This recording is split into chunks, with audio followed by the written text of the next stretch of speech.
el tema fuerte de la traumatología. Vamos a hablar generalidades de fracturas, los principios básicos de diagnóstico, inmovilización, tratamiento, para ya después hablar de casos específicos como el síndrome compartimental, las fracturas expuestas, y con eso acabaríamos el primer parcial porque ya me viene la fecha de los exámenes. Ya terminando todo esto, el segundo módulo, segundo parcial, es pediatría. Revisar generalidades de pediatría, también los tratamientos de las fracturas pediátricas, diversas afecciones pediátricas, y luego ya pasamos otra vez a todas las enfermedades de los adultos. Entonces, la verdad es que la plática de hoy es extensa, sí, son muchas diapos. Yo creo que vamos a ver la mitad y la otra mitad la terminamos el viernes para no sobrecargarlos mucho y sobre todo que ya es tarde. Y el jueves es feriado, entonces no tendríamos clase el jueves, ¿verdad? Bueno, muy bien, empecemos. Cualquier duda que vaya saliendo sobre la marcha, me pueden ir haciendo las preguntas. A manera de definición, la fractura es una solución de continuidad en el hueso. Eso quiere decir que en algún punto de la anatomía de la arquitectura se ve una descontinuidad. Generalmente se va a originar cuando hay una fuerza que es extrema actuando sobre el hueso y que va a sobrepasar su resistencia a la deformidad. Como ya habíamos visto en las primeras pláticas, el hueso tiene cierta flexibilidad, tiene cierta tolerancia a la deformidad, pero si el estímulo o la fuerza que se le aplica supera esta resistencia, evidentemente pues se va a romper. La fractura hay que entenderlo como un proceso que se puede presentar en cualquier momento de la vida. Si yo a mis 36 años me fracturo, no quiere decir que tengo osteopenia. Lo único que quiere decir que tuve un evento que superó la resistencia de mi hueso. Entonces, no siempre que haya una fractura vamos a pensar que el paciente es osteoporótico. Obviamente, si son fracturas de muy baja energía, pues ya es un factor de riesgo. Y es una principal causa de consulta en los departamentos de urgencias. Así que todos, como médicos generales, en algún momento nos va a tener que tocar interactuar con algún paciente fracturado. Usualmente vamos a ver que hay un evento traumático, puede ser directo o indirecto, o sea, puede ser un golpe directo en el antebrazo o puede ser una caída, que se considera un mecanismo indirecto. Y podemos integrar un síndrome que acompaña a las fracturas. Primero va a haber una pérdida de la integridad ósea, por lo tanto va a haber crepitación en la zona donde está la fractura y una movilidad patológica. Si vemos esa imagen de un niño con una fractura radiocubital, pues obviamente vamos a ver que hay una zona en el antebrazo que antes no se movía, que ahora se mueve, por lo cual no es normal. Va a haber una pérdida de la función, los músculos ya no van a estar anclados de la misma manera y no van a tener la misma movilidad. Va a haber dolor agudo, que usualmente se localiza bien en donde está la lesión y aparte puede ser muy intenso. Si la fractura empieza a evolucionar, vamos a encontrar una inflamación de los tejidos blandos, un edema local, y si pasa más tiempo, el hematoma se va a salir de la zona de la fractura y se empieza a ver a través de la piel a manera de quimosis. También, por mecanismos indirectos, cuando hay una fractura, hay que descartar que las articulaciones vecinas no hayan sufrido algún tipo de lesión. Para poder definir y escoger qué tratamiento es el mejor para mi paciente, pues la verdad hay muchos factores que hay que tomar en cuenta y por lo tanto no es una decisión sencilla y pues yo lo considero pues como el estado del arte de la especialidad. Hay que saber pues la edad del paciente, su sexo, la calidad ósea que tiene, la funcionalidad, la actividad física y sobre todo si es un paciente que es activo, que es laboral, qué requerimientos va a tener en su trabajo para yo poder ofrecerle el mejor tratamiento en torno a toda su esfera, tanto biológica como social.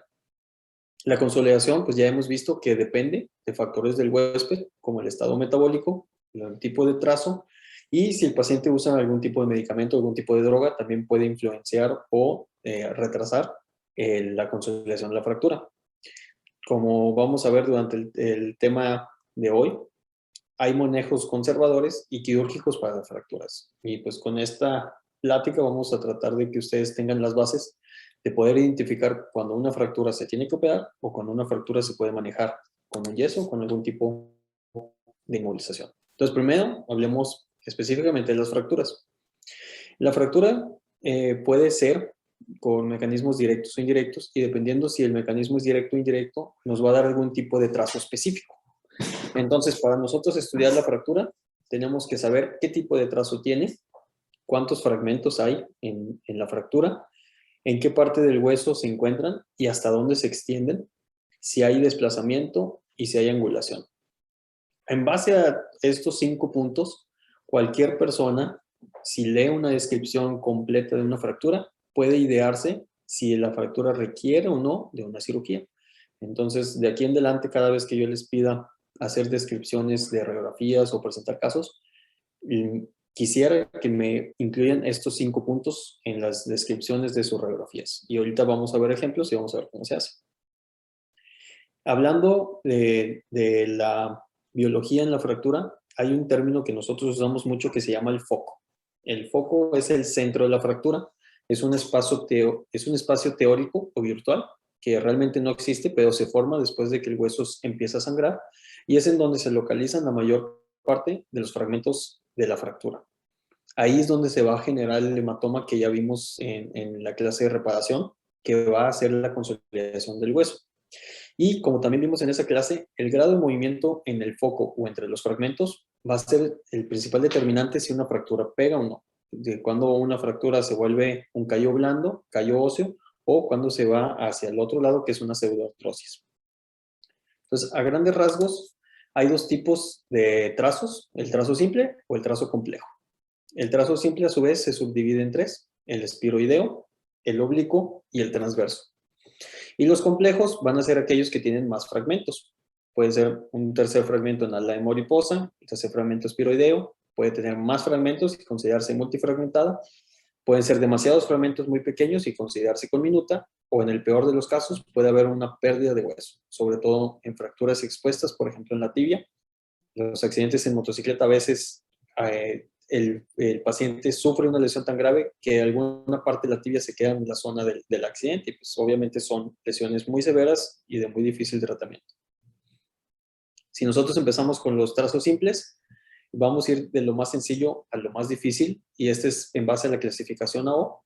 ¿Por qué? Porque el trazo simple espiroideo, aunque se vea más largo o se vea un poco más aparatoso, es un trazo que tiene mucha superficie de contacto. Entonces, el pronóstico de que una fractura de este tipo pegue es más alto. Luego pasamos al tipo oblicuo, que por definición es un trazo que tiene una angulación de menos de 30 grados.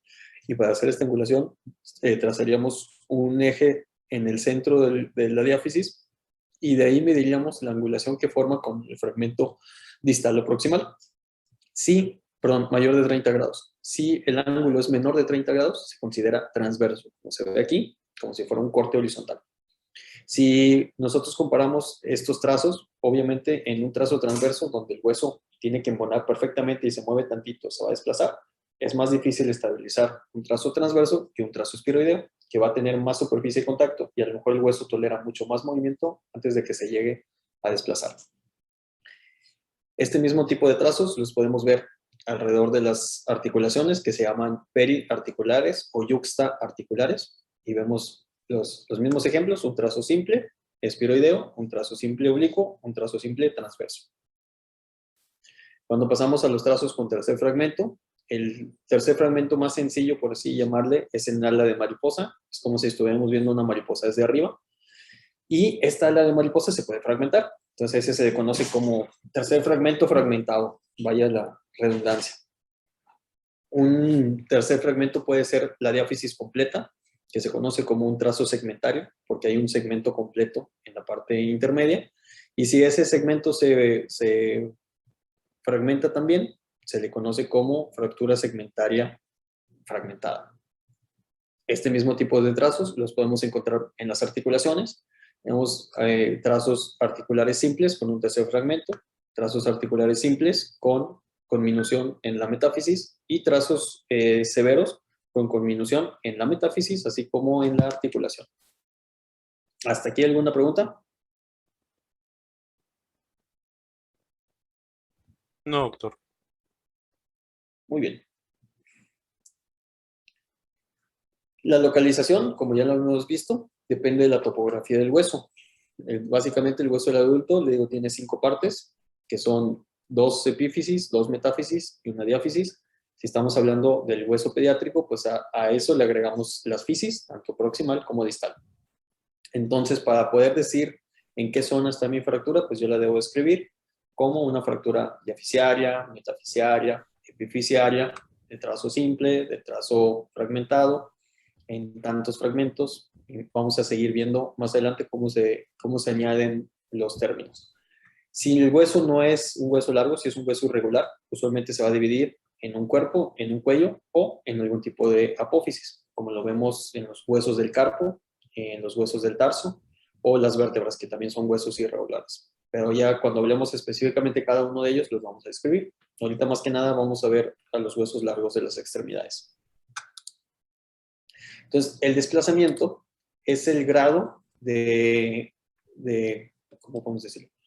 Es la falta de contacto entre los fragmentos y se mide en milímetros, o sea, es una distancia. Esto se forma porque los músculos que ahora ya no tienen un punto de anclaje, van a deformar la parte proximal y la parte distal de la fractura. El músculo contraído va a tratar de estabilizar la fractura y por lo tanto se cansa y se queda en manera de contracción persistente, lo cual causa una contractura y que también es causa de dolor.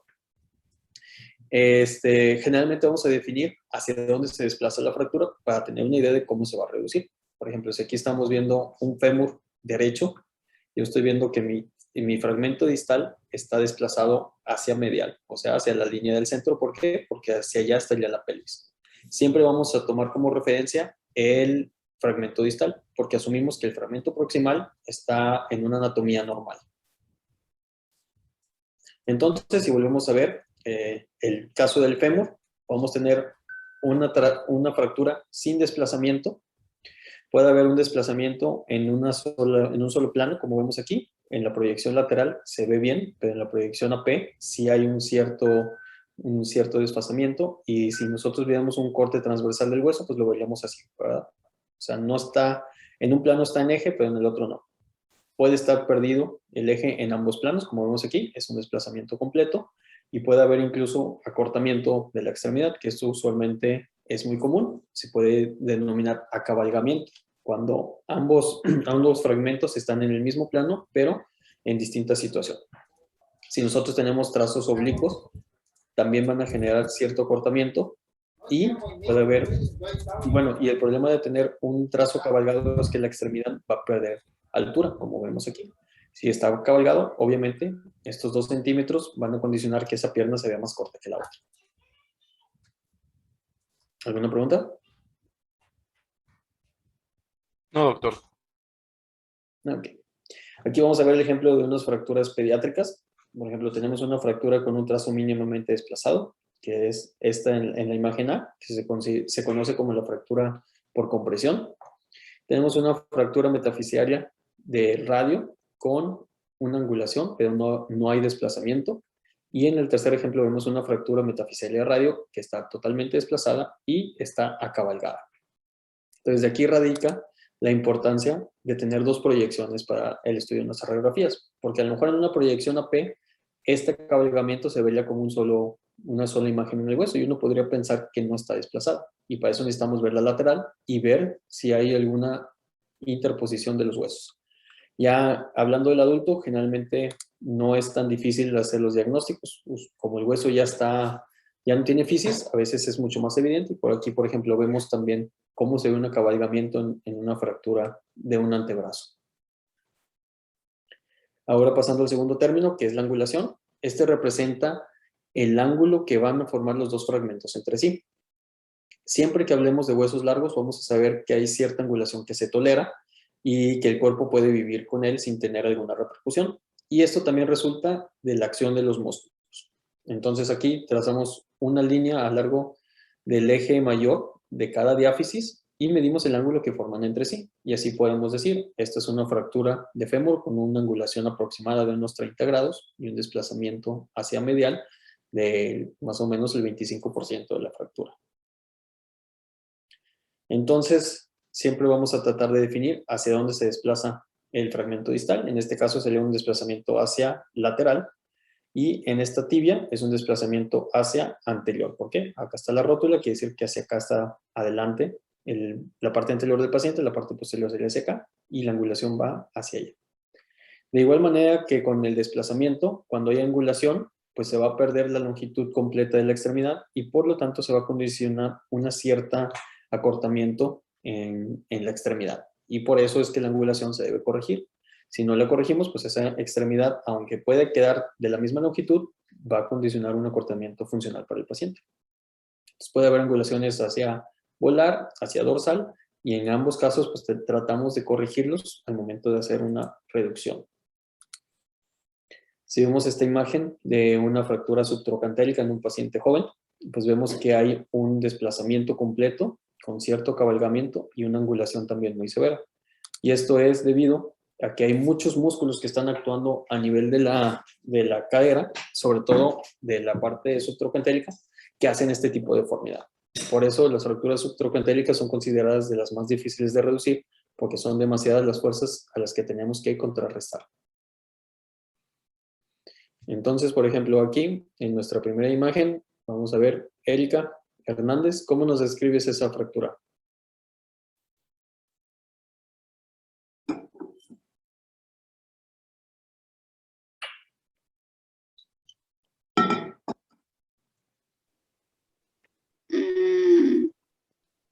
Pues es una fractura de diáfisis. Ajá, ¿de qué hueso? Ok. De número. Ok, muy bien. ¿Puedes decir si es derecho o izquierdo? Según yo, es derecho. Derecho. Sí, siempre que veamos una radiografía, vamos a asumir que lo estamos viendo en posición anatómica, entonces si está bien tomada, esa debe ser un número derecho. Sí. Y ya, fractura de húmero en diáfisis, de húmero derecho en diáfisis. Muy bien. Y pues yo no la veo desplazada, o al menos ¿Qué tipo de trazo tiene? es transversa. Ok, un trazo simple transverso. ¿Y no la ves desplazada? A lo mejor un poco medialmente, pero no Ok. noto mucho desplazamiento. ¿Y angulación?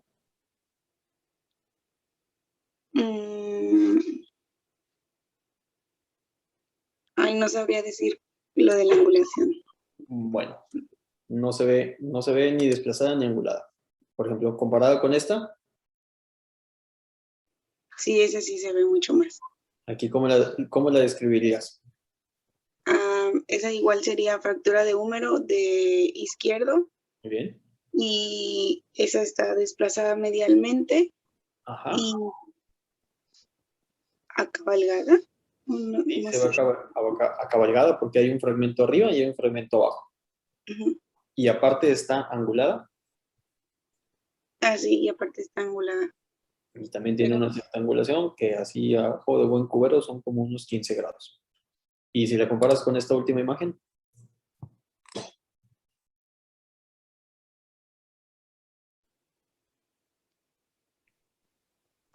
Pues es una fractura evidente, igual de húmero izquierdo, que está completamente desplazada, bueno, medialmente, y tiene igual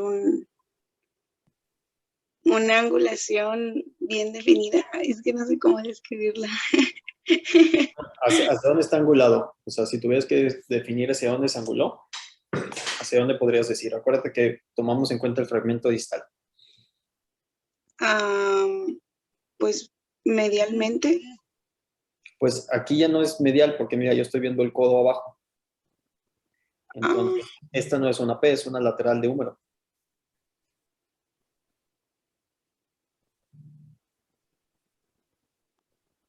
Una lateral de húmero. Entonces sería anterior o no sabría la verdad. Está angulada hacia posterior. Porque si este es el codo, quiere decir que esta es la parte de atrás. Sí, es verdad, sí.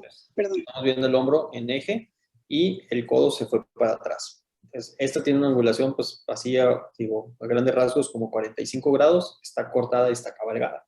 Pues, obviamente, el tratamiento entre la primera y la última, pues probablemente va a ser distinto, ¿verdad? Muy bien, bien descrito. Vamos a continuar con los ejercicios y le toca a Farid Ledesma.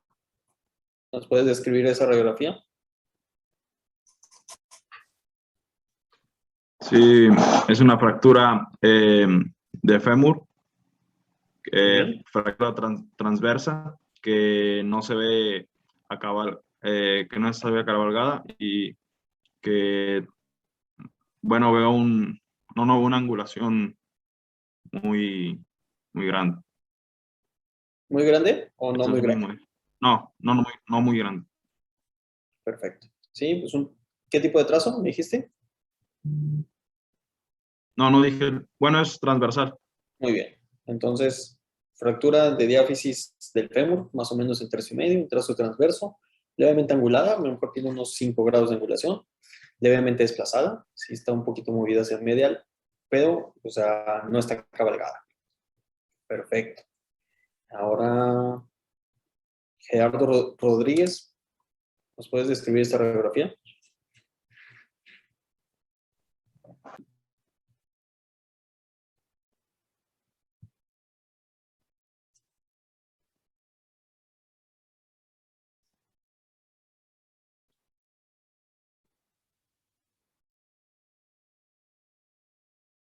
¿No anda por ahí, Gerardo?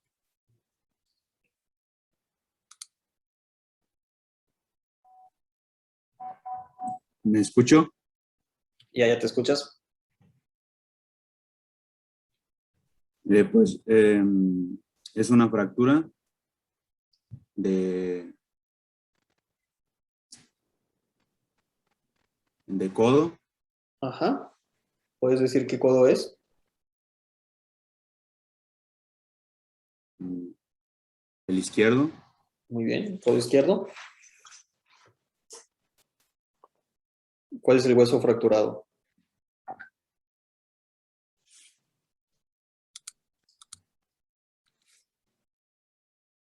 Mm,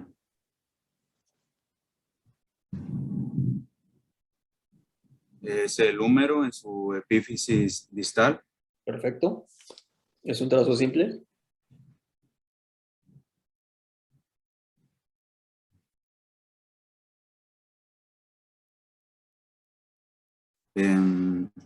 Es con minuta, Ok. Una parece. fractura conminuta del epífisis distal del húmero.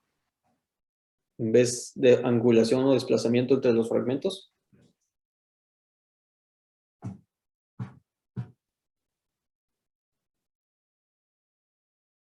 Mm, a mí me parece que sí. Sí, pues es un codo deshecho, ¿verdad? Es una cosa espantosa.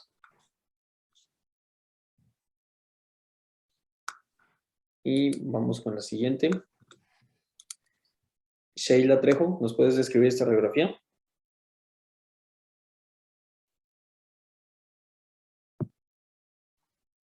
Sí, doctor.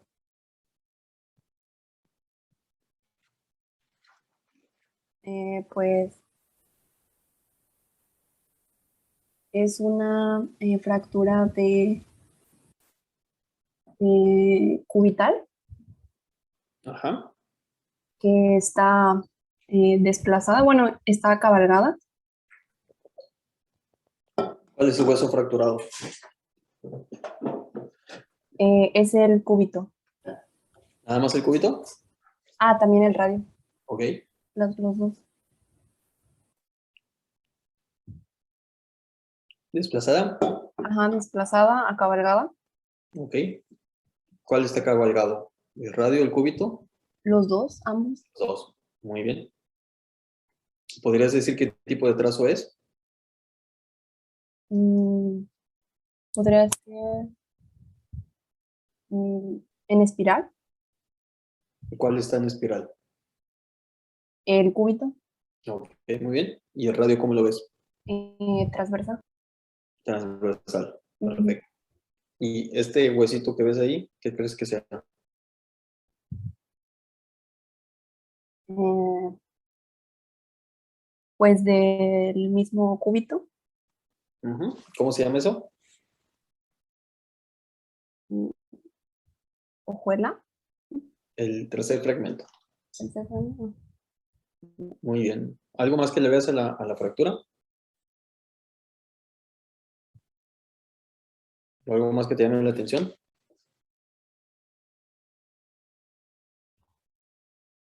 Mm, que el codo está dislocado. Ándale, muy bien. Fue una fractura de antebrazo con una luxación del codo. Que es lo que les decía, que a veces las articulaciones vecinas también pueden tener cierta lesión o pueden tener algún tipo de luxación o de inestabilidad. Es un trazo transverso en el radio. Aquí veo la cabeza del radio, acá lo veo también. Como este es un trazo transverso, yo creo que el tercer fragmento viene del cúbito. Desde aquí se desplazó hasta acá y aquí sí pareciera que le faltó como un pequeño pedazo. Lo más probable es que esto sea un trazo oblicuo, no parece completamente esferoideo, sobre todo por el tipo de mecanismo, perdón. Si se rompió el radio transverso, no creo que sea un movimiento torsional. Y haber sido un impacto muy fuerte para que también luxara el codo. Entonces, obviamente, pues esto es una lesión mucho más severa. Y pasamos con la última radiografía. Daniela Salas, ¿nos la puedes describir? La misma que estábamos viendo hace rato.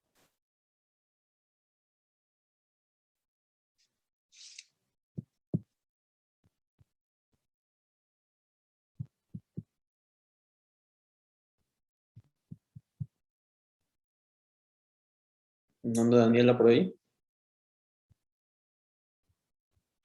Sí, perdón, ¿me escucha? Te llamo. Ok. Tenemos una fractura de fémur, Ajá. ¿De qué lado es? es fémur izquierdo, Muy bien. está pues totalmente desplazada. Ok.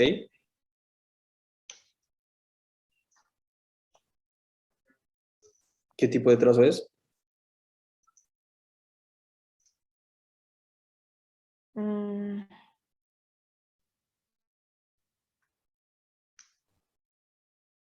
no sé.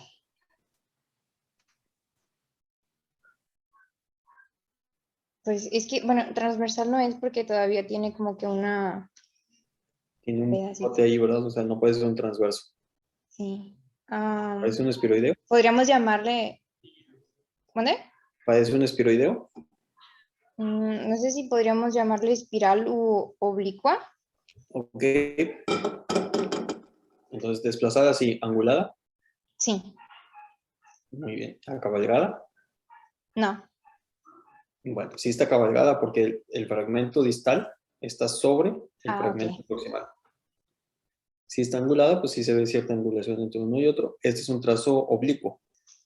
No llega a ser espiroideo porque el espiroideo tiene que dar 360 grados de circunferencia para romperse. Y a veces se ve este piquito aquí. Este piquito, pues coincide con este de acá, ¿no? Si a este paciente lo más probable es que haya un traumatismo directo sobre el fémur. Si hubiera sido un golpe más fuerte, este pico se hubiera completado en una ala de mariposa, hubiera sido un tercer fragmento. Entonces, así es como sabemos, nada más con la radiografía, cómo estuvo la cinemática del golpe. Muy bien, vamos a continuar. Entonces, ya que vimos si la fractura está desplazada o no está desplazada, tenemos que hablar sobre los principios para la reducción. La reducción en sí es el acto de acomodar el o los trazos en la fractura. Esto puede hacer de dos formas, por maniobras indirectas o maniobras directas. El hecho de hacer la reducción de una fractura va encaminado a varias cosas. Primero, vamos a aliviar el dolor, porque vamos a evitar que el músculo siga contraído, que siga desplazado, y el periósteo, que es donde está la sensibilidad en el hueso, no esté mandando señales de dolor. Si yo corrijo la fractura, también voy a tratar de evitar una deformidad residual. También voy a contrarrestar la limitación que puede quedar en una paciente con algún acortamiento, con una malrotación. ¿Por qué? Porque ya reduje su fractura.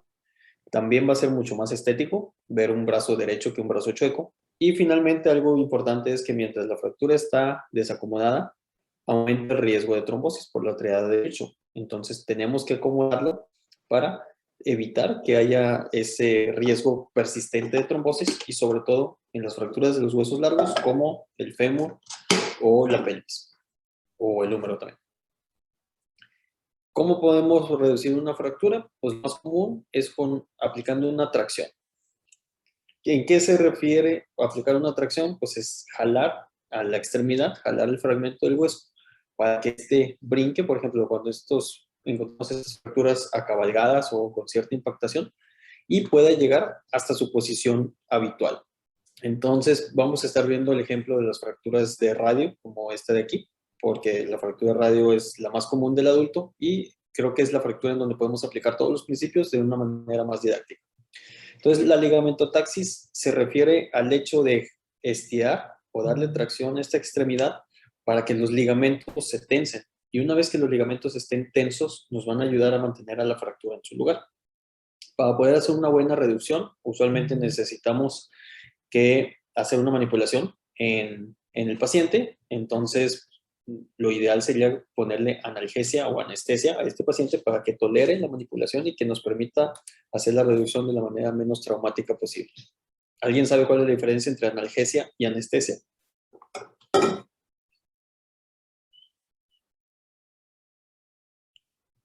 Analgesia es cuando se trata el dolor, o sea, es quitar el dolor, y anestesia es disminuir la sensibilidad.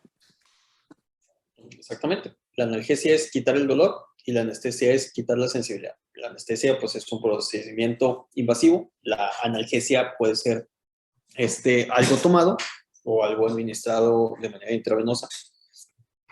Y esa es la principal diferencia. Si yo tengo acceso a un anestesiólogo que me pueda dar anestesia, pues prefiero eso a darle pura analgesia al paciente.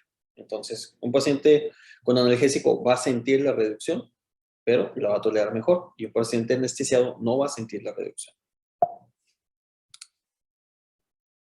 Entonces vamos a ver el ejemplo clásico. Alguien se cae sobre la mano, la muñeca se fractura y eventualmente el fragmento distal de la muñeca se desplaza hacia algún lado, que lo más común es que sea hacia dorsal.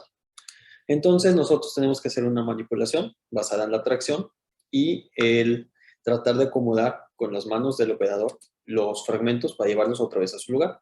A veces vamos a empujar el hueso, a veces lo vamos a jalar, a veces lo vamos a torcer para tratar de mantenerlo en su lugar. Entonces, todos estos cuadritos se los voy a poner mejor en un video. Esto es básicamente cómo se hace una reducción de una fractura de coles, una fractura radiodistal. En la fractura de coles, el fragmento se va hacia dorsal, hacia la parte de arriba, que es lo que da la deformidad en tenedor. Aquí lo que explica el video es que si yo nada más empujo el fragmento, no voy a lograr que se acomode porque hay algunas espículas de hueso que no lo permiten. Entonces, lo que recomiendan es dar tracción y eventualmente exagerar la deformidad, como se ve aquí, para que los fragmentos brinquen y después, mientras sigo traccionando, acomodo el hueso. Así es como usualmente hacemos una reducción de una fractura muñeca. Una vez que se ha logrado la reducción, pues tenemos que aplicar alguna inmovilización. ¿Para qué? Para que no se vuelva a desplazar esa fractura. Esta inmovilización puede ser provisional o puede ser definitiva, ya sea con una férula o con un yeso. Y eso lo vamos a ver ahorita más adelante. Hay algunos puntos en donde yo tengo que hacer presión para asegurarme de que esa fractura no se vuelva a desplazar. Entonces, regresando al esquema, una vez que la fractura se acomodó, yo necesito a alguien que me mantenga a la fractura en su lugar mientras se le aplica el yeso. El yeso bien aplicado busca mantener estos principios en donde el hueso se queda acomodado y por lo tanto va a permitir que consolide en la posición natural en la que estaba antes de la lesión. Mientras alguien está sosteniendo la mano, la otra persona empieza a colocar el vendaje. En este caso es un tipo de protección que se llama guata y después aplica el yeso. Mientras seca el yeso hay que mantener la presión en la posición para que no se vuelva a desplazar la fractura. Después ya se le puede poner un cabestrillo o una inmovilización al paciente. Esto que dice 2/52 se refiere a esperarnos 2 semanas para ver cómo va la reducción y ver si se ha mantenido con una nueva radiografía. Esta es la posición funcional para un yeso de una fractura de coles. Todas estas imágenes las saqué del libro que acabo de subir, que se llama el McRae, y este va a ser muy útil cuando veamos lo del taller de vendajes y férulas. ¿Alguna pregunta que tengan aquí? No, doctor. Doctor. Perfecto. No voy a hablar todavía de las posiciones funcionales porque eso lo vamos a ver cuando vayamos viendo cada extremidad. Una vez que realicé mi reducción, generalmente voy a tomar una radiografía para ver cómo quedó acomodado. Y aquí es en donde yo tengo que considerar la estabilidad de esta reducción. ¿Es fácil que se mantenga reducida o se desplaza con mucha facilidad? En el trazo de la fractura hay conminución, hay acortamiento o hay alguna extensión hacia la articulación. En el caso de que estas preguntas sean ciertas, excepto la de que se mantiene en su lugar, pues lo ideal va a ser hacer una cirugía o algún tipo de fijación más rígido para evitar que esta fractura se siga desplazando. Entonces, si yo le puedo dar un manejo conservador, pues tengo que conocer cuáles son los principios para la inmovilización. Entonces, en la inmovilización va a buscar que estos fragmentos ya no se estén moviendo. Esto puede ser algo temporal o puede ser definitivo. Entonces, cuando yo le doy un manejo conservador a una fractura, estoy asumiendo que la voy a inmovilizar y ese va a ser todo su tratamiento, que esta paciente no va a pasar a quirófano para estabilizar a su fractura. Generalmente esto lo vamos a definir según la edad del paciente, su estado de salud, el tipo, la localización o el desplazamiento de la fractura, si hay una afección articular o no y el pronóstico funcional del paciente. Siempre que haya una extensión articular, lo ideal va a ser hacer una cirugía para poder hacer una reducción anatómica en la superficie articular. Entonces, si lo vemos en un esquema, generalmente los niños vamos a tener la tendencia a darles un manejo conservador. ¿Por qué? Porque tienen un potencial de remodelación, tienen todavía el crecimiento a su favor y el periósteo es muy activo. Entonces, los niños van a tolerar cierto acortamiento, cierto acabalgamiento, incluso ciertas malrotaciones que se pueden corregir mientras crece. Mientras el paciente va avanzando en los rangos de edad de la vida, paciente adulto, joven, va a ser más beneficiado de un tratamiento quirúrgico. ¿Por qué? Porque me va a permitir darle una estabilización más rápida, para permitir una rehabilitación mucho más acelerada y permitirle que se reintegre más rápido a sus actividades, tanto laborales como deportivas, físicas o lo que sea del paciente. Cuando el paciente sigue avanzando a lo largo de la edad, pues vamos a volver a inclinarnos hacia el manejo conservador. En el caso, por ejemplo, de una fractura de tobillo, pues usualmente a los pacientes mayores se les maneja bien con un yeso para no tener que someterlos a una intervención quirúrgica, pero en algunos casos, sobre todo en algunas fracturas en las articulaciones, vamos a optar por hacer un reemplazo. En vez de esperar a que la fractura del paciente consolide, le quitamos la fractura y le ponemos una prótesis, que ese es un tratamiento muy establecido en la cadera, en el hombro, y se está volviendo una indicación en el codo. Entonces, si seguimos hablando de manejo conservador, aquí con esto yo voy a darle la oportunidad al hueso de que se repare y voy a tratar de controlar los factores que impiden que se repare, como el desplazamiento, la angulación o el movimiento entre los fragmentos. El manejo conservador se puede lograr de tres maneras. De manera espontánea, que es cuando no se le da el tratamiento a la fractura y de todos modos pega. Se puede realizar una inmovilización, que usualmente es a lo que nos referimos ahorita con el manejo conservador, o se puede hacer una fijación, que usualmente es un acto quirúrgico. Entonces, la consolidación espontánea, aunque es lo menos común, puede pasar. Esto puede ser resultado de un subdiagnóstico, alguien que llegó con una lesión y no le tomaron radiografía, o le tomaron radiografía y no se dieron cuenta de la fractura, no se le da tratamiento y después le toman una radiografía y se dan cuenta que sí tuvo una fractura que ya pegó. Puede ser en aquellos pacientes que no tienen acceso al servicio de salud, puede ser porque el paciente no quiso ir a consultar, o un paciente que está en un estado muy grave y por lo tanto la fractura no es la prioridad de tratamiento y entonces la fractura consolida a pesar de que el paciente no tuvo algún tipo de inmovilización. Esto a veces lo vemos en los pacientes politraumatizados que llegan con daño severo en abdomen o en algún tipo de traumatismo cráneoencefálico que los tiene en coma y como no se quejan, nadie se le ocurre tomarle radiografías de alguna zona del cuerpo y después se dan cuenta pues que había una fractura y que ya pegó. Entonces a veces pasa, es algo común, sobre todo en los servicios de urgencias. Lo más importante es que una fractura que no se trata, pues tiene mucho riesgo de no consolidar y eventualmente irse hacia una pseudoartrosis. Este es un espécimen que encontraron en una cueva en Texas de un número que a pesar de no haber sido inmovilizado, tuvo una consolidación completa con un acortamiento y una angulación residual. Entonces, esta femenina tuvo un brazo más corto que el otro, derivado a una consolidación espontánea de su fractura. También se ve en heridas de guerra como esta, una fractura con un desplazamiento completo entre la diáfisis del fémur y la metáfisis, y a pesar del desplazamiento tan severo, hay una consolidación que le permitió al paciente seguir apoyando, pero como secuela, pues tuvo un desgaste de la rodilla por un apoyo mal centrado. Y esta otra imagen es de un cadáver de la guerra civil en Estados Unidos, en donde, a pesar de una herida de bala en la zona subtrocantérica, pues el cuerpo se encargó de hacer un gran callo óseo para permitirle al paciente consolidar su fractura y seguir caminando. Entonces vamos a hablar ya de la inmovilización.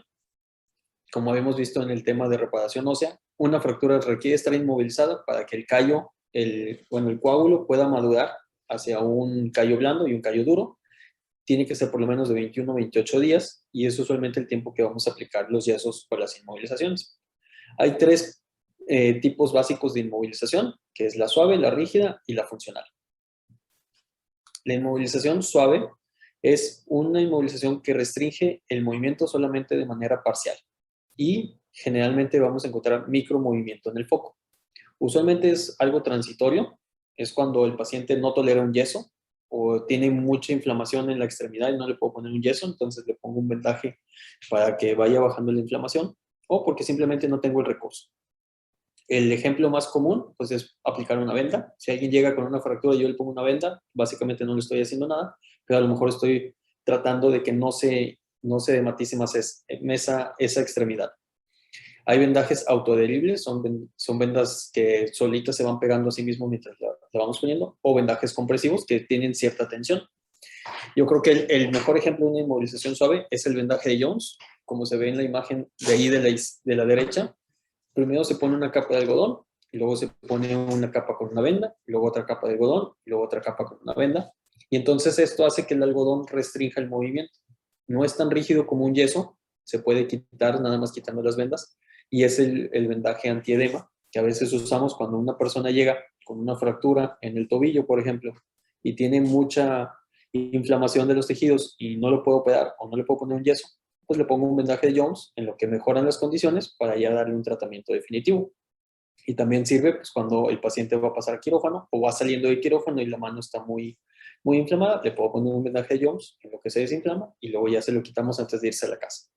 Y en este caso también entran las improvisaciones. A mí en el servicio social me tocó ver gente que llegaba con fracturas de muñeca y lo que hacían era ponían una revista abajo del antebrazo, y el antebrazo era vendado con todo y revista, y pues eso es una manera de ferulizar a la muñeca sin tener recursos de yesos o cosas así. Y usualmente les digo, es algo provisional en lo que ya se le da la atención o el tratamiento definitivo. ¿Alguna pregunta en esta inmovilización?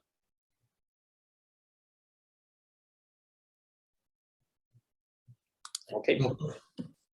La inmovilización rígida restringe casi completamente el movimiento, aunque siempre puede quedar cierto micromovimiento en el foco. Es mejor tolerado con el paciente. ¿Por qué? Porque van a sentir más segura la articulación, más segura su fractura, y les da facilidad para poderse mover otra vez. Así, si alguien tiene una fractura de tobillo y se le pone un yeso, pues ya no va a sentir que se está abriendo el peroné cada vez que camina o cada vez que se sienta que se levanta, y por lo tanto el paciente se siente un poquito más libre de moverse. Hay tres tipos principales de la inmovilización rígida. Vamos a ir hablando cada uno de ellos. La férula, luego pasamos a los moldes y finalmente a las ortesis. Entonces, empezando con lo menos rígido, que es la férula. Este es un molde parcial, puede ser de cualquier material, puede ser de plástico. En los hospitales usualmente los hacemos de yeso. Se pueden también hacer de fibra de vidrio, o incluso hay unos prefabricados que pueden llegar a ser de madera o de acrílico. Y entonces este molde, que se aplica en uno de los extremos de la extremidad, se va a fijar con vendas. Las ventajas que tiene es que es muy fácil de aplicar y es muy fácil de quitar. Es un uso provisional. Por ejemplo, cuando llega el paciente fracturado, yo le puedo poner una férula para que ese pie no se esté moviendo, esa pierna no tenga más daño en lo que llega a cirugía. También, si yo lo ferulizo, voy a prevenir que se dematice o que se inflame más. Y también, si el paciente trae heridas o trae algún tipo de lesión en la piel, yo le pongo una férula, que es más fácil de quitar para estarle revisando cómo está su estado antes de poder programar una fijación, o en su defecto le puedo poner una férula en lo que mejora la piel para después ponerle un yeso. Las desventajas es que no es una inmovilización rígida, es la menos rígida de este rubro, entonces siempre va a haber un micromovimiento constante. La férula no puede contrarrestar toda la acción muscular, así que si yo decido dejarle una férula como tratamiento definitivo a alguna fractura, lo más probable es que se vaya a desplazar. Y por lo tanto hay mayor riesgo de deformidad e incluso de consolidación viciosa. En segundo término vamos a ver a los moldes, que puede ser de fibra de yeso, de fibra de vidrio o de yeso. Es un molde que tiene que ser circular para darle la vuelta a toda la extremidad y usualmente se hace en una sola pieza, aunque en algunos casos se hacen en 2 piezas y luego se unen entre sí. Las ventajas es que tiene un mayor grado de rigidez que la férula. De todos modos sigue siendo aceptable por el paciente. Una muy buena ventaja es que mientras vamos poniendo el yeso, nosotros lo vamos moldeando a cada paciente según su forma y su anatomía. O sea, no tengo que escoger entre tallas, sino que se le hace a la medida. Y pues es de muy bajo costo. Hay cierto grado de intolerancia al yeso, hay personas que no lo toleran, hay personas que lo sienten muy incómodo o que incluso les lastima el peso del yeso. Por ejemplo, cuando traen un yeso muy grande en un antebrazo, luego les duele el hombro porque andan cargando un peso extra. Hay una enfermedad del yeso que eso resulta de una inmovilización prolongada. Si está mucho tiempo inmovilizada una articulación, va a haber rigidez, va a haber pérdida del volumen y de la fuerza muscular, y también puede haber incluso alguna deformidad residual en la longitud de los tendones. Entonces, por eso los yesos tienen un tiempo máximo de uso y no debemos de excedernos de eso. Un yeso puesto de una manera muy apretada tiene el riesgo de causar la isquemia de Bollmann o un síndrome compartimental, que es todo un tema, lo vamos a ver a fondo. Y cuando yo pongo un yeso, pues ya no puedo ver cómo está la piel. Entonces, si el paciente llega con una herida y yo le pongo un yeso, pues ya no voy a saber si esa herida está bien y eventualmente, como hay una concentración de sudor, pues podría llegar incluso a infectarse. 2 tipos principalmente, la fibra de vidrio, que es la que vemos a la izquierda, y en la derecha el típico yeso de cal, que es el blanquito que tenemos casi en todos los lados. Y luego pasamos al tercer tipo de inmovilización rígida, que se conocen como ortesis. La ortesis es una pieza prefabricada que es rígida y que está disponible para comprarse. Hay de distintas marcas, tamaños, formas y materiales. Las ventajas es que una ortesis pues ya está lista para ponerse al paciente, tiene una aplicación inmediata, se lo puedo poner a mis pacientes en urgencias o cuando los estoy trasladando. Puede ser fácil incluso para que el paciente se la ponga y se la quite. Y algunas ortesis de estas se pueden convertir en una inmovilización funcional. Ahorita les voy a explicar a qué se refiere esto. Y otra gran ventaja es que es reutilizable. Muchas veces me ha pasado que a algún paciente le recomiendan o usa una bota de inmovilización y cuando termina de usarla, la guarda otra vez y alguien más se lo ofrece, el vecino, su hermano, algún familiar, y se la puede dar y la puede usar. ¿Por qué? Porque pues ya está hecha, no hay que volverla a comprar. El principal desventaja es que pues, tiene un mayor costo que cualquiera de las otras cosas y no está disponible en todos lados. O sea, si yo estoy en un servicio de urgencias en un hospital, pues tendría que ir a comprar estos materiales, no siempre están disponibles. Usualmente los hospitales privados ya los tienen ahí, pero pues el paciente los va a tener que comprar. Es menos rígido que un yeso, entonces va a permitir un cierto micromovimiento y por lo tanto no puede contrarrestar al 100% las fuerzas deformantes. Estos son algunos ejemplos muy comunes. Hay férulas para la muñeca. Esta línea negra tiene una banda de metal de aluminio que inmoviliza la muñeca y no permite que haga flexión. Entonces es lo que mantiene la posición funcional de la muñeca. Tenemos las típicas botas para tobillo. Hay bota corta, bota larga, como vemos acá a la derecha. Algunas de estas botas tienen esta cojín azul, que realmente es una bomba de aire. Ustedes le pican varias veces ahí a la bombita azul y la bota se va llenando de aire y por lo tanto tiene menos movimiento en el tobillo. Entonces queda más justa, el paciente la siente más cómoda y no anda bailando su pie. Y el botoncito de abajo es una válvula que usualmente se desenrosca y permite que el aire salga. Obviamente esta válvula, bueno, este modelo cuesta más que el modelo sencillo que no tiene bomba de aire. Entonces a veces puede ser necesario, a veces es un gasto que el paciente quiere tener. Y este es un tripanel de rodilla que también es muy común usarlo para después de algún golpe o alguna cirugía. Es muy fácil de poner. Con estos cinchos de velcro se desajustan y se abre todo el panel como un libro, se saca la extremidad, se vuelve a poner, se vuelve a cerrar y se ajustan todos los velcros como si fueran cintos. Entonces, esta es la ventaja de estas ortesis, que se pueden poner y quitar con mucha facilidad. La ortesis funcional es esta misma ortesis que está prefabricada para permitir el movimiento en la extremidad. Tiene un sistema graduado que nos va a permitir escoger qué tanto quiero que mueva el paciente en grados. Y esto también me permite que el paciente se vaya reintegrando más rápido a sus actividades habituales. ¿Por qué? Porque lo voy a tener inmovilizado y protegido, pero con cierto movimiento. Entonces también se puede usar después de algunas cirugías ortopédicas o algún tipo de fracturas. Yo le puedo poner este tipo de ortesis a mi paciente para que empiece la movilización temprana, pero que no vaya a haber riesgo de que se desplace la cirugía que acabo de hacer. Las desventajas es que pues, son las más costosas de todas. La aplicación es un poquito más difícil que las que acabamos de ver. Y pues si hay movimiento, pues obviamente va a tener menor rigidez de inmovilización. Entonces, hablando específicamente de la rodilla, tenemos esta que se conoce como rodillera mecánica graduada, en donde el dial que tiene en el centro nos permite con el botón amarillo y el botón negro que se ve acá, definir cuántos grados quiero que pueda doblar o extender la rodilla. Si yo no quiero que mueva nada, lo puedo dejar bloqueado y la rodilla queda en extensión completa como si fuera el tripanel que acabamos de ver. Si ya pasaron 2 semanas y yo quiero que mi paciente empiece a doblar la rodilla, le puedo aumentar a 20, 30, 40, hasta 110 grados. Y mientras él tenga el inmovilizador puesto, pues la rodilla no va a tener movimientos en barro y valgo. ¿Por qué? Porque está estabilizada por estas varillas de metal. Entonces, es una manera de empezar el movimiento controlado y evitando que el paciente vaya a tener alguna deformidad residual. También tenemos este arnés para hombro, hay arneses para codo, hay arneses para tobillo. Y les digo, la gran desventaja pues es el costo. Una de estas ortesis puede costar entre 3,000 a 5,000 pesos. Entonces, a manera de conclusión en las inmovilizaciones, en un paciente con una inmovilización, pues voy a ayudarle a que facilite la consolidación ósea. Me va a permitir escoger la posición funcional de su extremidad y por lo tanto puedo evitar el acortamiento que resulta de la contractura muscular. Va a controlar mejor el dolor, va a facilitar el movimiento en general del paciente y si yo tengo mi fractura reducida y estabilizada, pues ya estoy disminuyendo el riesgo de trombosis venosa o de embolia grasa. ¿Hasta aquí alguna pregunta con las inmovilizaciones?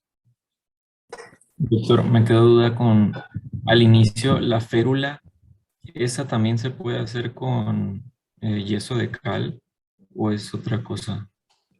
La férula usualmente es yeso de cal, la gran mayoría, pero también podemos hacer férulas de fibra de vidrio. Incluso en los hospitales más grandes tenemos unos rollos de fibra de vidrio que ya viene envuelto en algodón, que se llama ortoglas, porque es de vidrio, de la fibra de vidrio. Entonces tú llegas con el paciente y estiras la tira y se la mides a la necesidad que tienes. Entonces, necesito 40 centímetros y le cortas a los 40 centímetros y ya solita puede fraguar y queda dura con la posición del paciente o la puedes mojar para que frague todavía más rápido. Entonces la férula puede ser de cal o de fibra de vidrio. Las de cal son más pesadas, las de fibra de vidrio son más ligeras y más fáciles de poner.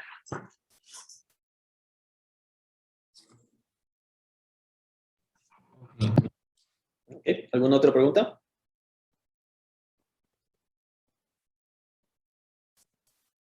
Bueno, entonces vamos a empezar a hablar de los principios de cirugía.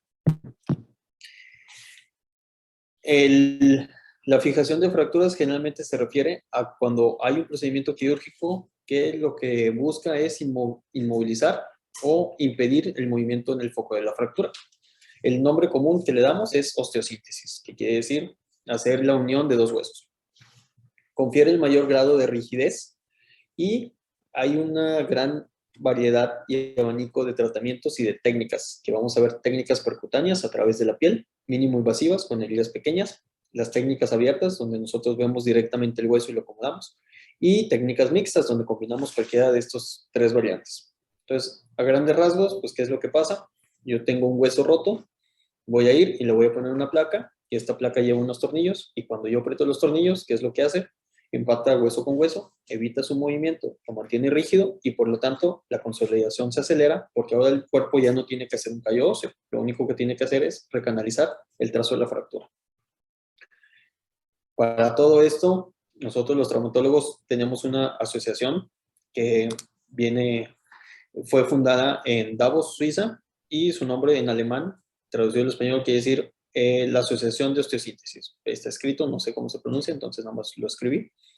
Y esta es como nuestra Biblia para los traumatólogos. Son estos tomos y todos ellos hablan de cuáles son los principios para el uso de placas, de clavos, de tornillos en el hueso, cómo se aplican a cada tipo de fractura y aparte cuál es la rehabilitación que se le debe de dar a cada procedimiento.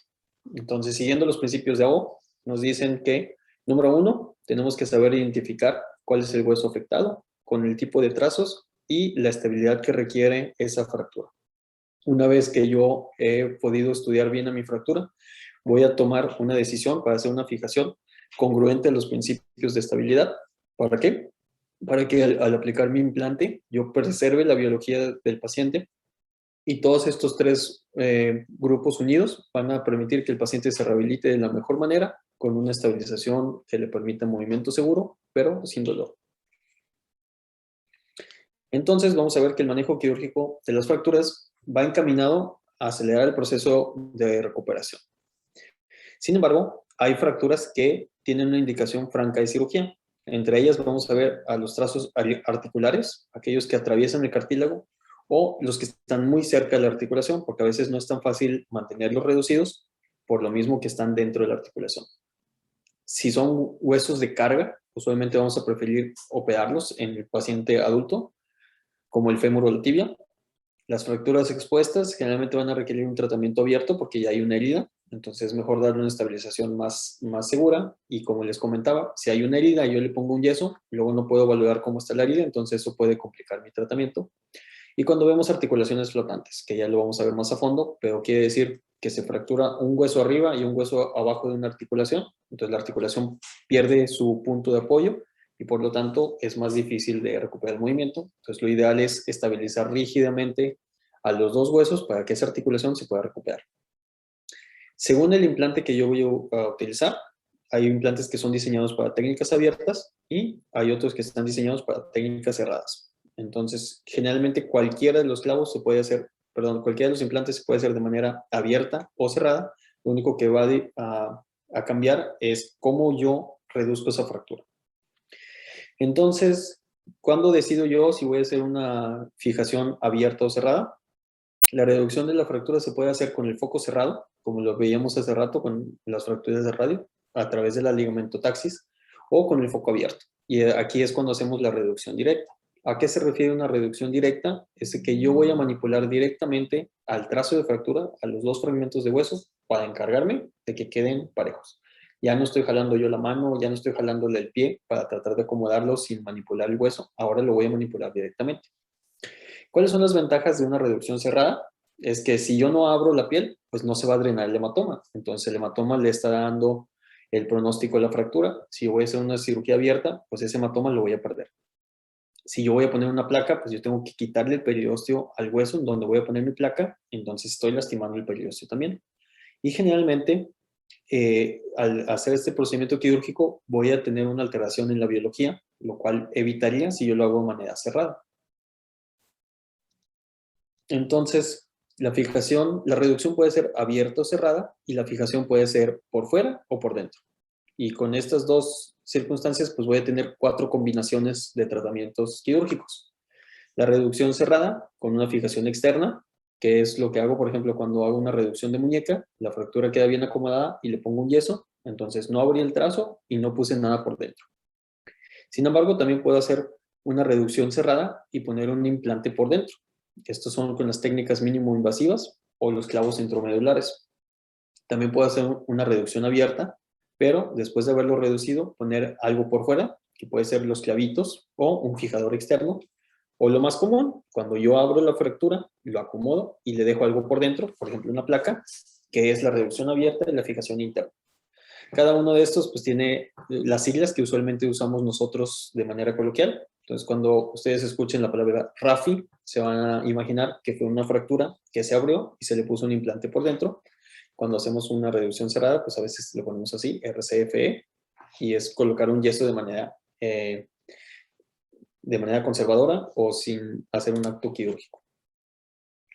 Entonces, por ejemplo, vamos a ver un ejemplo de cada uno de estos. La reducción cerrada con la fijación externa es cuando yo hago una maniobra para reducir mi fractura y lo puedo fijar con algún tipo de implante, como puede ser los clavitos de Kirchner, que son estos clavos que se ven en la imagen de arriba, o también puede ser una fijación externa con un yeso o una fibra de vidrio sin poner ningún tipo de implante, o puedo poner un implante quirúrgico, que es el fijador, como lo vemos acá arriba. Entonces, para que quede un poquito más claro, aquí tengo una fractura con un mínimo desplazamiento de la metáfisis distal del radio. Es un paciente que es buen candidato a ponerle un yeso. Se hace una tracción, se logra contrarrestar esa angulación y aquí queda una reducción muy aceptable y por lo tanto no necesito ponerle ningún implante para que se maneje de esa manera. Entonces, esta imagen es con la fibra de vidrio puesta. Aquí se ven en los bordes. Aquí se ve la mano donde lo estoy manteniendo en su lugar en lo que terminaba de secar la fractura. Luego, por ejemplo, puedo tener esta fractura, que realmente fue una fractura expuesta, entonces ya no está indicado ponerle un yeso. Yo puedo hacer algunas maniobras distintas para la reducción. En este caso se le ponen unos dedales que son conocidos como los atrapasuegras. Y una tracción acá abajo en el codo, bueno, más bien en el brazo.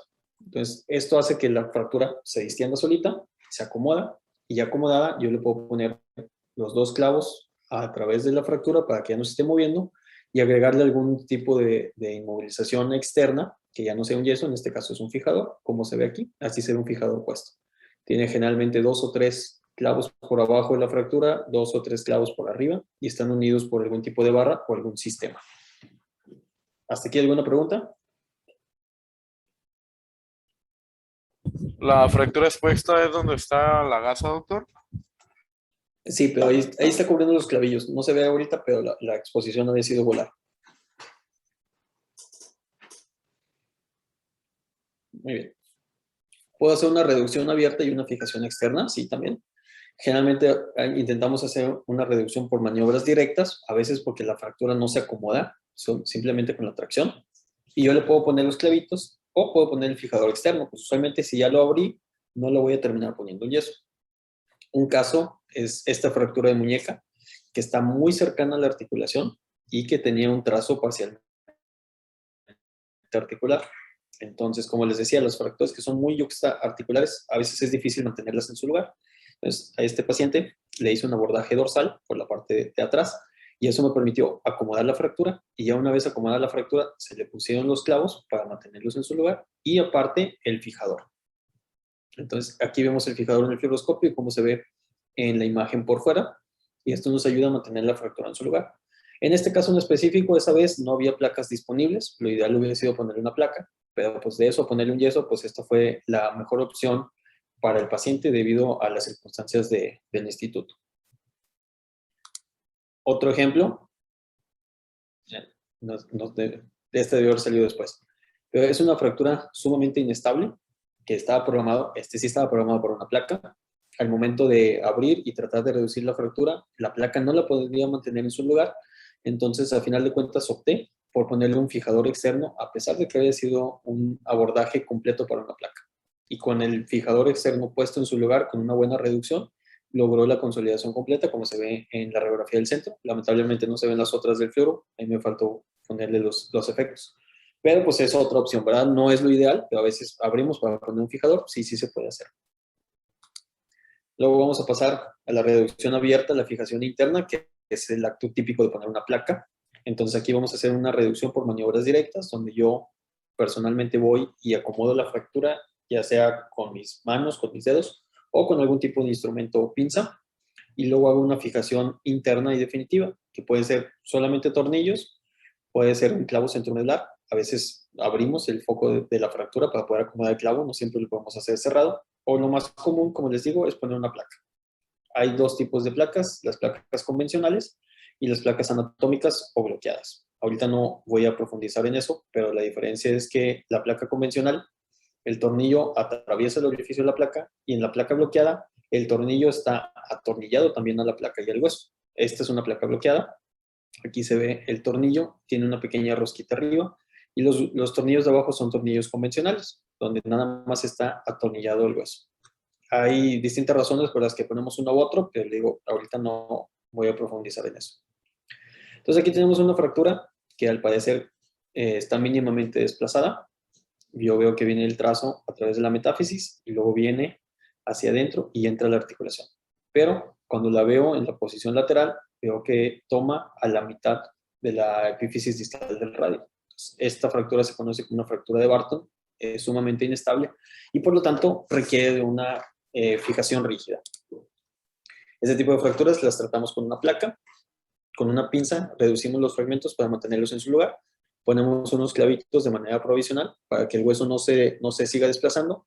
Una vez que está fijo la fractura, puedo poner la placa, esta es una placa convencional, y a la placa le pongo los tornillos, los cuales van a mantener ahora sí el fragmento en su lugar. Una vez que quedó fija, le quito los clavitos para que el paciente se vaya solamente con la placa por dentro de la piel. Entonces este paciente ya no tiene nada por fuera, todo quedó por dentro, y con una fijación estable, pues yo voy a permitir que al día siguiente de la cirugía ya empiece el movimiento de su muñeca.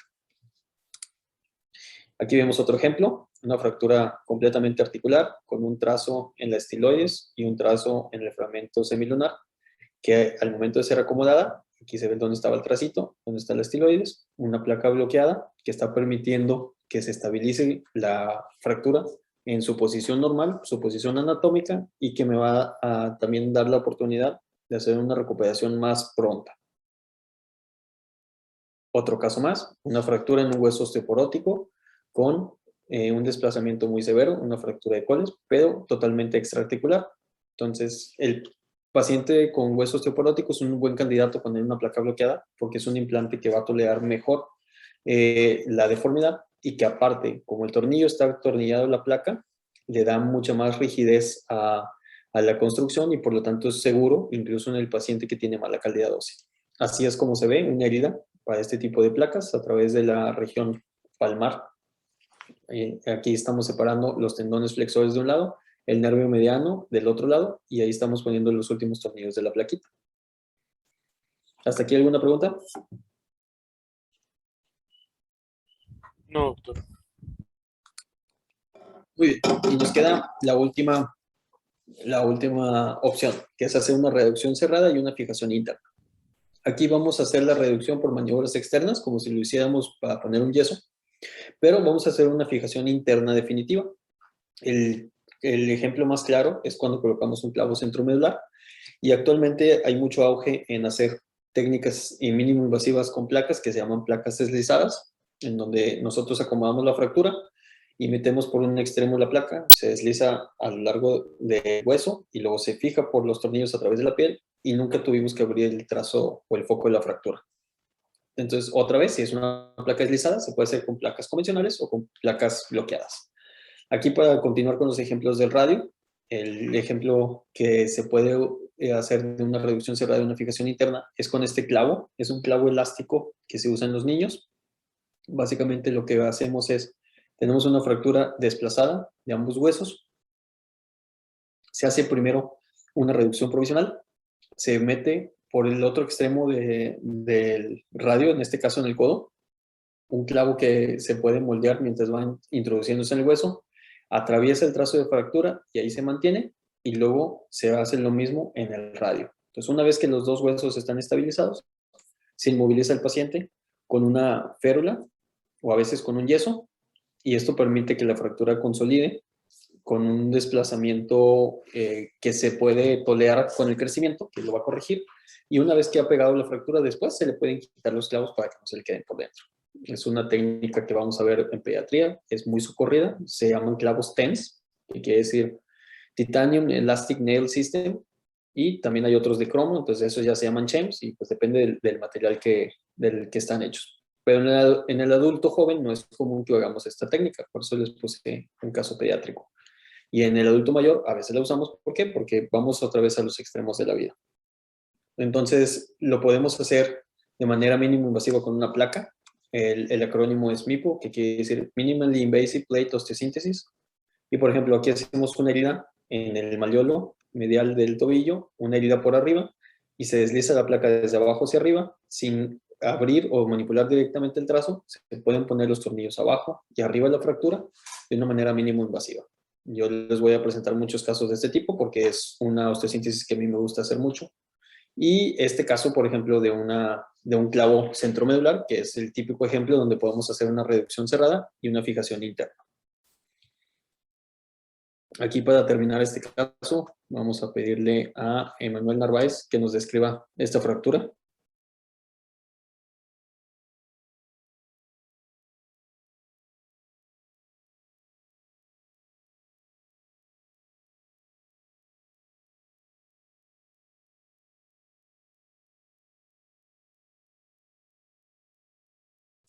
¿Se anda por ahí? Así, perdón, doctor. ¿Me escuchan? Sí, ya. Así, bueno, es una fractura en el tercio distal de la tibia. Está desplazada hacia lateral. Y es un trazo en espiral. Muy bien, es un trazo espiroideo o helicoidal. ¿Es fractura solamente de la tibia? No, también en el tercio proximal de la fíbula hay una fractura, creo. Sí, si te queda la duda aquí en la P, aquí en el lateral se ve el desplazamiento en el peroneo proximal. Sí. Entonces sí, es una fractura tibio-peronea. Es un trazo espiroideo en el tercio medio condistal de la tibia con un trazo subcapital proximal del peroneo. Esta es la razón por la que tuve que mover mi consulta para hoy. Esta paciente la operamos ayer. Pues no podíamos dejarla tanto tiempo ahí esperando su cirugía. Entonces este es el procedimiento habitual. Nosotros vamos haciendo la reducción de la fractura. Después escogemos un clavo del tamaño específico para la extremidad de la paciente. Esta es la instrumentista donde está preparando el clavo. Ya una vez que está acomodado, nosotros hacemos una herida a través del tendón rotuliano y por ahí metemos el clavo con un mango especial de inserción y nosotros estamos viendo con fluoroscopio cómo vamos haciendo la reducción de la fractura. Entonces, este es el canal por el cual vamos a introducir el clavo. Metemos esta guía, que es una guía flexible, a través de la cual va a pasar el clavo para que sea más fácil reducir la fractura. Entonces, aquí vemos a la izquierda cómo ya se redujo la fractura y va pasando la guía hasta que llegue al tercio distal de la tibia. Entonces, ya una vez que nosotros introducimos el clavo y ya quedó ferrulizado, por pequeñas heridas a través del mango de inserción, vamos a poner los tornillos que mantienen el clavo en su lugar. Y una vez que se bloquea el clavo, pues evita que haya un movimiento de rotación entre los fragmentos. Entonces, esta es la imagen, ya una vez que el clavo fue atravesado en la fractura y ya que se le pusieron los tornillos, en este caso, alrededor del tobillo. Estas son las heridas que tuvimos que hacer para hacer la cirugía. Una herida en la rodilla, por donde introducimos el clavo. Una herida arriba en la rodilla, en la zona medial, para poner el tornillo de bloqueo. Y 2 heridas pequeñas para poner los 2 tornillos distales. Inmediatamente acabando la cirugía, pues ahí vemos cómo ya se puede mover toda la extremidad en bloque. ¿Por qué? Porque está ferrulizado todo el hueso. Entonces, esta es una de las cirugías que más rápido nos permiten mover al paciente. Obviamente, el paciente no puede pisar hasta que haya empezado a pegar la fractura, pero sí puede mover su rodilla de manera segura. Y esta es la imagen del control de la radiografía, ya con el clavo puesto. Esta fue la que le tomaron hoy en la mañana. Apenas vemos el trazo aquí, en donde queda la reducción, y aquí también se ve en dónde quedó la fractura. Entonces, aquí no manipulamos el trazo, no tuvimos que abrir, no tuvimos que desperiostizar. Entonces, es el clásico ejemplo de cómo podemos hacer una cirugía mínimo invasivo a foco cerrado. Entonces, con esto quitamos esta imagen que tenemos usualmente los traumatólogos, donde todo es una carnicería y todo está lleno de sangre. Sí hacemos estas cirugías, pero no todo el tiempo. Entonces, regresando a nuestra imagen pasada que nos describió Daniela, tenemos una fractura en el tercio medio con distal, en tercio proximal con medio del fémur, en la diáfisis.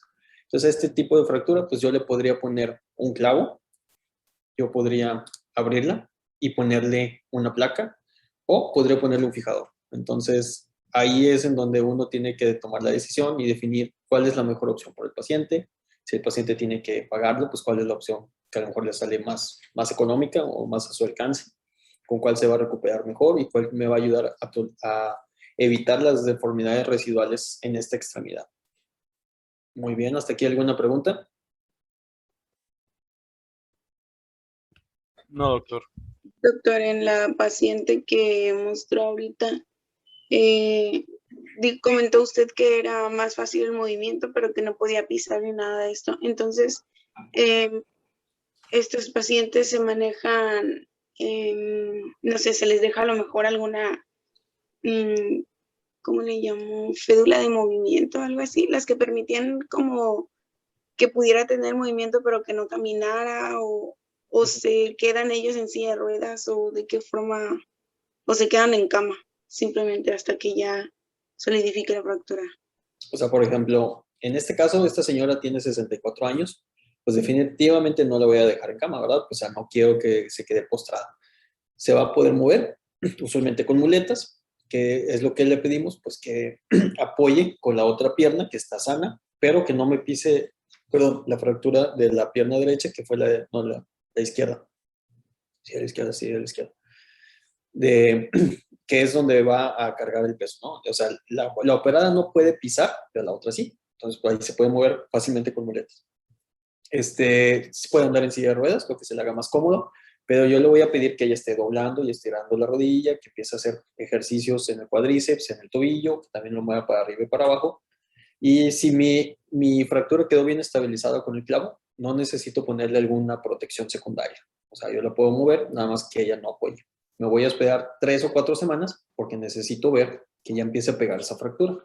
Ya cuando veo que la fractura está pegando, entonces sí, ya le puedo poner a pisar para que el estímulo de la presión entre hueso y hueso termine de llevar a cabo la consolidación. Eso es algo que vamos a ver comúnmente en los clavos. Los clavos tienen un concepto que se llama dinamizar el clavo. Por ahí tengo uno. Permíteme tantito, se los enseño. No me tardo.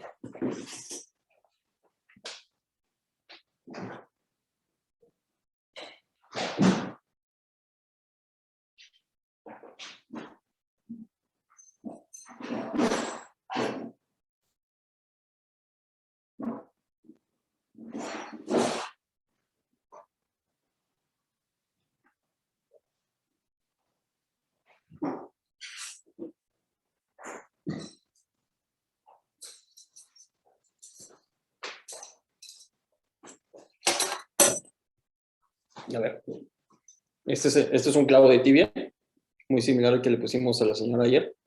Entonces, cada clavo, más o menos, a ver si se cansa de ver, tiene una medida que nos dice el diámetro y la longitud.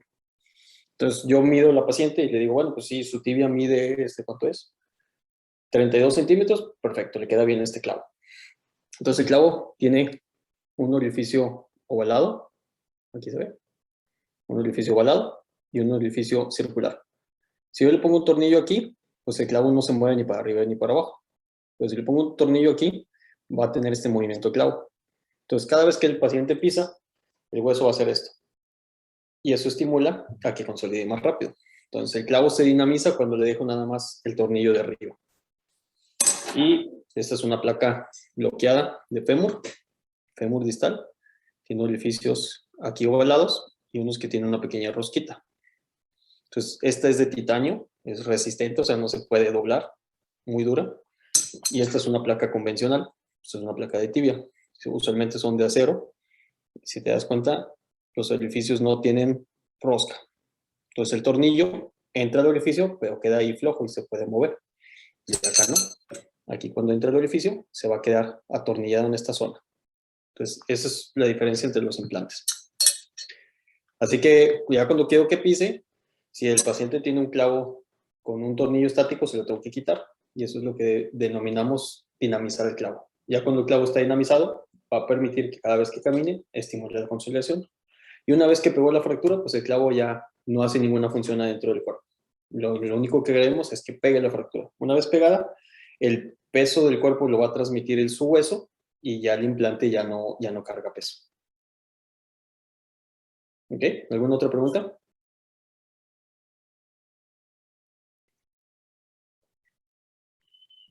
Creo que no, doctor. Perfecto. Bueno, ya el viernes vamos a ver la última parte de la presentación de hoy. Sí vimos los 2/3 más cargaditos. Estos casos que vamos a ver son casos que me tocó ver en la residencia. Y ahí está la foto del Hospital 21, que es el de alta especialidad allá en Monterrey. Y lo que le voy a pedir, cada uno va a leer un caso, y luego me va a describir la radiografía, va a proponer un tratamiento, y luego les voy a enseñar qué le hicimos. O sea, no es nada, y nada que tengan que preparar con anticipación, igualito que hoy, van a ver la radiografía, y pues, ustedes tomen la decisión en base a lo que piensen, y crean, nada más eso.